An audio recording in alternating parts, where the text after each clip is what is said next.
நேத்தி வந்து அமித்தோட ஒய்ஃப் ஸ்ரீரஞ்சனி வந்து நீ நறுமுகையை பாட்டு பாடாத, பாடி அவள் ஆட வேண்டாம், அவளுக்கே எல்லாம் தெரியும்னு சொல்லி கிளியராக சொல்லிட்டு போயிருப்பாங்க. இருந்தாலும் பாரு வந்து அமித்தை உட்காத்தி வச்சு பாட வச்சுருப்பாங்க. அமித் பாடி பாரு டான்ஸ் ஆடியிருப்பாங்க. இவ்வளோ தூரம் வயசு சொன்னதுக்கப்புறம் அவர் எதுக்கு அதை பண்ணார் அப்படிங்கிறது தெரியல. அதுக்கப்புறம் இன்றைக்கி மார்னிங் பாருவோட அம்மா வெளியில் போனதுக்கப்புறமா பார்த்தீங்கன்னா பிக் பாஸ் வந்து சொல்லியிருப்பார், இந்த மாதிரி திவ்யா, விக்ரம், அமித் அண்ட் அரோரா 4 பேரோட ட்ரெஸ்ஸும் சூப்பராக இருக்குன்னு சொல்லியிருப்பாரு. அவங்க எல்லோரும் பயங்கர ஹாப்பியாக இருப்பாங்க. இப்போ திவ்யா அந்த சாரீ கட்டிட்டு வரட்டா அப்படின்னு சொல்லி ஓடி வருவாங்க. வரும்போது வினோதனை வந்து பார்த்துட்டு, ஏம்மா கீழே விழுந்துடாதம்மா பார்த்து அப்படின்னு சொல்லியிருப்பாரு.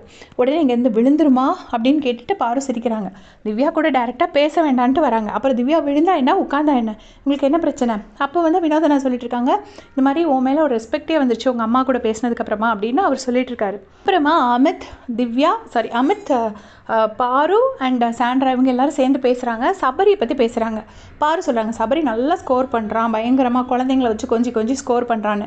நேற்று கூட கமருதனோட அக்கா குழந்தை வந்திருக்கும் போது பாரு தூக்கி மடியில் வைப்பாங்க. அது நான் சபரி மாமா கிட்ட போகிறேன்னு சொல்லி போயிருக்கோம். அந்த அசிங்கப்பட்டதுக்கு அப்புறமும் இப்படி சொல்கிறாங்க, நல்லா குழந்தைங்கள வச்சு ஸ்கோர் பண்ணுறான். அப்புறம் இன்றைக்கி எங்கள் அம்மாவுக்கு வந்து ஷூ போட்டுவிட்டு ஸ்கோர் பண்ணுறான். நான் கூட நீ பண்ணுவேன்னு எனக்கு தெரியும்டா, அதே மாதிரி பண்ணுறியா அப்படின்னு சொல்லிட்டு சொல்கிறாங்க. எனக்கு ஏன்டா அந்த மனுஷன் ஷூ போட்டு விட்டாருன்னு தான் தோணுச்சு. ஏன்னா இவங்களுக்கு போய் பண்ணுறதுங்கிறது பாம்புக்கு பால் வாக்குற கணக்கு தான். பண்ணாலும் குறை தான் சொல்ல போகிறாங்க. அதை வந்து நடிப்பு அப்படின்னு சொல்லி சொல்லிட்டு இருக்காங்க. அப்போ அமித் சொல்கிறாரு, ஏன் நீ அப்படி நடிப்புனே பார்க்குற பாரு, உன்னோட எமோஷன்ஸை தப்புன்னு சொன்னால் உனக்கு கஷ்டமாக இருக்குல்ல.